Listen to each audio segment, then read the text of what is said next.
Hey, bring me some tea now. Hold on, I'm doing the dishes. What? Stop that and bring me the tea quickly. Can't you follow my orders? But, what a useless wife you are. Make me some sweet coffee, please. But there are so many dishes to do. Leave them for later. Just do what we say, useless wife. The ones ordering me around right now are my husband John and my mother-in-law. John is lounging in the living room, fiddling with his phone and acting like he's the king. My mother-in-law glances at me maliciously while eating a cake she'd taken from the fridge. I think she could have made her own coffee while she was at it. But she seems to take pleasure in bossing me around, so I guess she just wants me to do something for her. I'm Hannah, a 30-year-old working mother. I got married when I was 25, had a child, and then returned to work. Currently, I live with my husband, our 4-year-old son, and my mother-in-law in my husband's parents' house. We ended up living with her because John insisted. John told me my mother-in-law was so devastated that she couldn't eat after my father-in-law passed away. At that time, I was certainly worried and wanted her to eat properly, so we decided to live with her to try and lift her spirits, but she seemed to perk up quite a bit after I arrived. She's been scheming on how to bully me, her eyes gleaming like a predator that spotted its prey. I was worried about her, but now I feel like it was unnecessary. I've cooked meals that she never thanked me for and have ended up discarded in the sink, and she's often complained about the seasoning. If she has so many complaints, I wish she would just cook for herself, but it seems she doesn't want to do any housework. The stir-fry is so half-hearted, I don't want to eat it. Cook it properly from scratch. Well, I'm busy and can only make simple things. That's why I hate backtalk from a daughter-in-law. I said cook from scratch. If you have so many complaints, why don't you cook? You are a good cook, right? What are you saying? Why would I do housework when you're here? Are you out of your mind? No more than you. What's that tone? You're so irritating. When I retorted a little, my mother-in-law got angry and her face turned red. I thought that getting so angry would raise her blood pressure and be bad for her health, so I decided to ignore her. Then the attitude of my husband and mother-in-law started to change. They were so arrogant, but suddenly they stopped talking. Instead, they started to completely ignore me. Hey, haven't you put out your lunchbox yet? I need to wash it. Hey, I'm talking to you. Please don't leave the candy wrappers lying around. It'll attract bugs. Are you listening? They started to completely ignore me. I felt utterly drained, as if I was dealing with a creature that didn't understand a word I was saying. I wondered why I had to live with such a human being, but I couldn't bring myself to get a divorce. That's because I thought our young son still needed his father. And so, 5 years passed. Both my husband and I turned 35, and our son was now 9. My mother-in-law was 65. How long will I have to continue this kind of life? I feel like I'm invisible. It doesn't matter whether I exist or not. I feel really ridiculous. On my way home from work, I muttered to myself. The only person who spoke to me at home was my son. If even my son were to reject me, I might truly become an unnecessary person. I felt really sad, as if people thought I wasn't needed in this world. When I got home, I started cooking immediately. Everyone must be hungry, I thought, and decided to make some delicious Chinese food. I made mapo tofu, fried chicken, and a stir-fry with bell peppers and sliced pork. But it seemed John wanted to put mayonnaise on his fried chicken. The first time he opened his mouth to talk in a long time was to tell me to quickly grab it from the fridge. Bring me the mayo. Sure, here you are. I took the mayo out of the fridge and handed it to him. The first time he spoke to me in a long time was neither to say it was delicious nor to thank me, just an order. I was really fed up.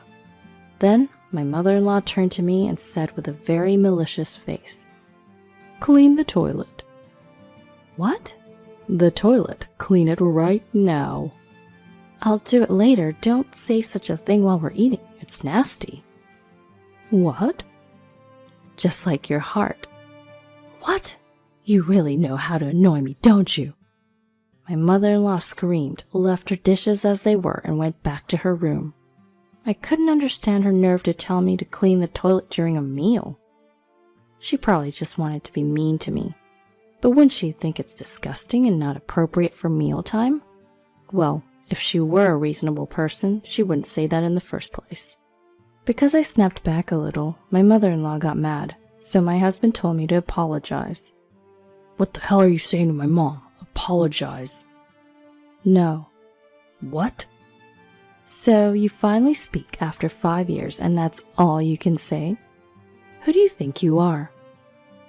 I'm your husband, so don't talk back. Oh, my husband, huh? If I had been treated better, I would have thought of serving you as a wife should. But I've been ignored all along. Why did you ignore me? That's because you have an attitude. I thought I would punish you. I see. I don't care though. Hey, where do you think you're going? I don't feel like eating anymore. I'm going back to my room. I finished my meal and I quickly headed to my room. Since my relationship with John has cooled off, we have separate bedrooms, so I went into my room. I opened my laptop and downloaded divorce papers. It's so convenient these days how I don't need to go to the courthouse to get the papers. I immediately filled them out and I slapped them in front of John. Hey, I'm going to file these. Huh? What's this? As you can see, they're divorce papers. Wait, a divorce? Yes. John seemed flustered, but I was very calm. He probably thought he would never be served with divorce papers. But I'd reached my limit, and I knew I couldn't live in this in-law house any longer. Even if I left the in-law house, I'm not confident that I could improve my relationship with John. After all, he's not trying to change, so I don't have the confidence to meet him halfway.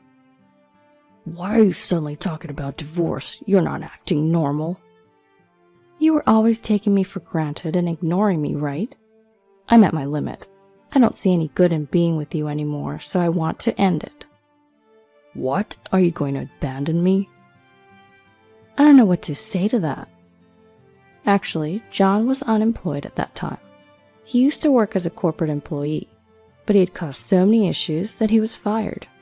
He tried looking for a job several times since then, but he seemed to have lost his motivation to work. So, it's almost like I'm the one supporting him.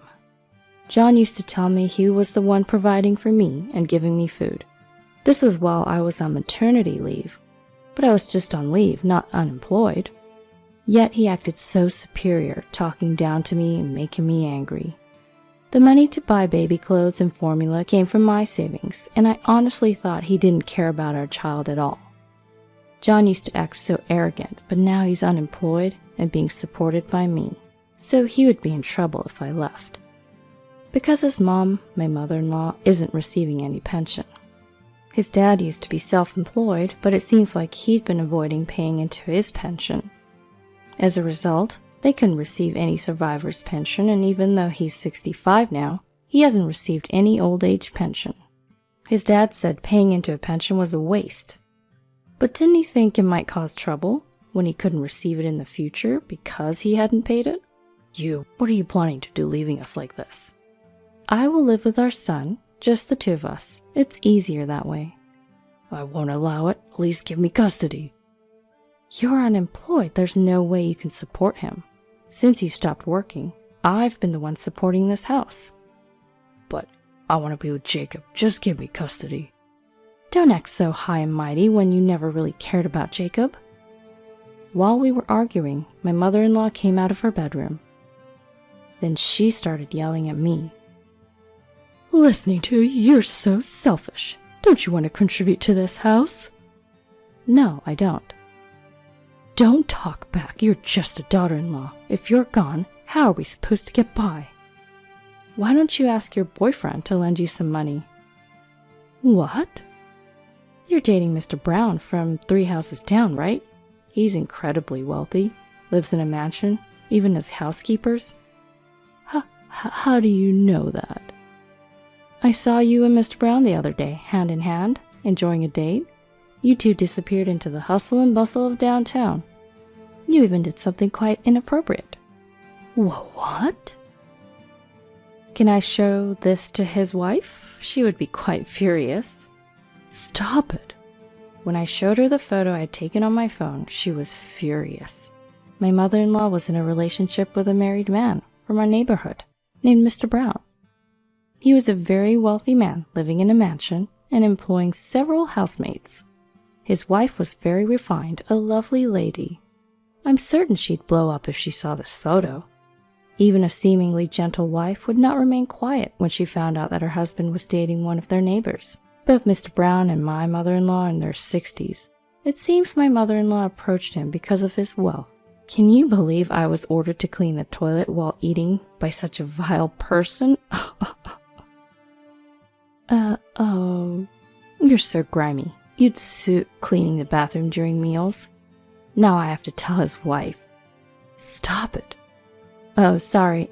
I actually already told her. What? I have her email address, you know. She's a yoga teacher, right? I was invited for her class once and we exchanged email addresses. No way. So, I've already sent the photo. No. Shortly thereafter, Mr. Brown's wife arrived. She was a lovely elderly woman. Her cheeks are normally pale and slightly blushed, but they were bright red now. She must have been incredibly angry. You've been dating my husband? That's... Hannah told me what a filthy woman you are. But I was lonely. I don't care about your circumstances. I'm just furious. Of course, I'll divorce my husband, but you're also to be blamed, so reflect on your actions. It's this daughter-in-law's fault if she hadn't told you. My mother-in-law was crying and sniffling, but Mr. Brown's wife didn't forgive her. I felt a bit sorry for my mother-in-law who was crying and collapsed at the entrance, but I knew I shouldn't sympathize here. If I became kind here, she would get cocky again and would certainly repeat the same mistake. Look at what you've done. Mom's in a terrible situation because of you. Hannah, apologize. I'm not the one in the wrong. I won't apologize. You insolent thing, apologize now. I refuse. As my husband and I were arguing, the wife intervened, and then she said this. Hannah, you're planning on leaving your husband, aren't you? Yes, because I've been treated horribly up to this point. In that case, you should do it thoroughly. This man, he's dating our young maid. What? I saw them together today. Your husband and our maid were holding hands and then they were being inappropriate on the street. What did you say? Believe it or not, my asinine husband, John, was having an affair with a maid from the Browns' house. There were several maids working there, but he was involved with the youngest one, and apparently things had gotten pretty intimate. I was already contemplating divorce because I was fuming from being mistreated and ignored by him, but now, as if heaping on more sins, his infidelity had been exposed. At this point, I thought there's no choice left but to take him down to the ground. Initially, he was someone I loved, but now he's nothing but a nuisance to me. And a man like him is no good as a role model for our child.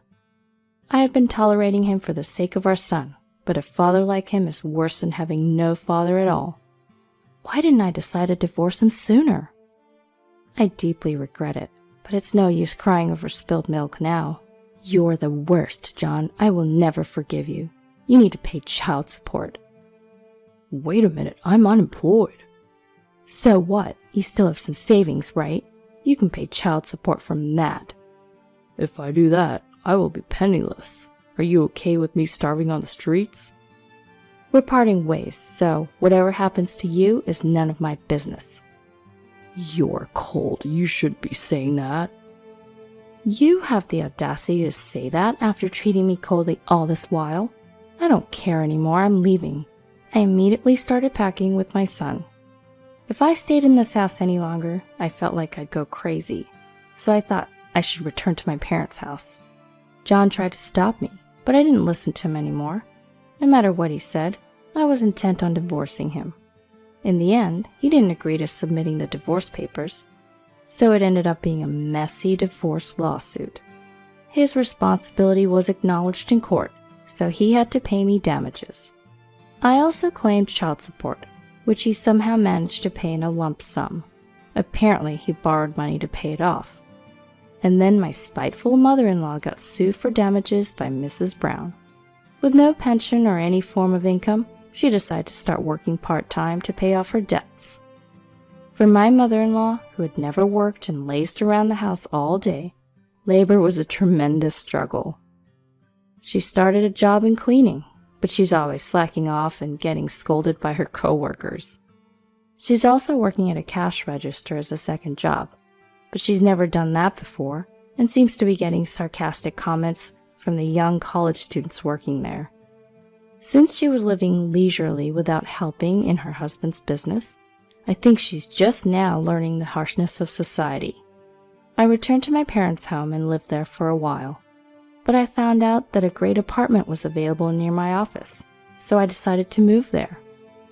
I'm living there with my son now, and it's very comfortable. There's absolutely nothing to complain about. I asked my son if he was sad not being able to see his dad, but he simply replied, "Not at all." It made me realize that if his presence was negative for our son as well, I should have divorced him sooner.